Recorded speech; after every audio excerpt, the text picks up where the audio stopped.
Welcome to Mystical Minds. I'm your host, Jamie Girard. Today, I'll be reading you a poem called Newfound Wisdom from the book 95 Poetic Cues, written by Danny Martin Girard. Newfound wisdom.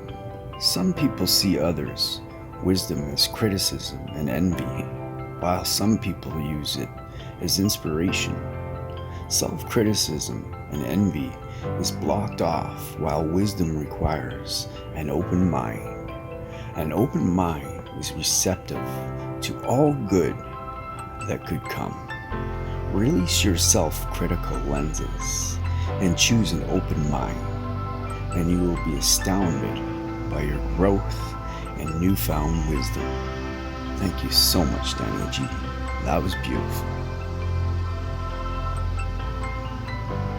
For myself, when I finally let go of my ego issues, just let go and allow the universe, God, whatever you want to call it, when I just allow my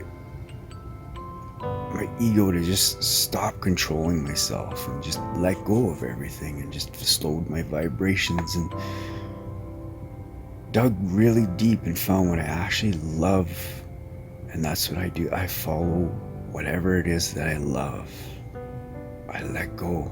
I know things happen that you can't change or wonder why, and you think they shouldn't, but it's all lessons that at the moment you can't understand, but later on, even if sometimes it takes years, you look back and you're happy it did happen. Thank you so much for listening. Have a beautiful day.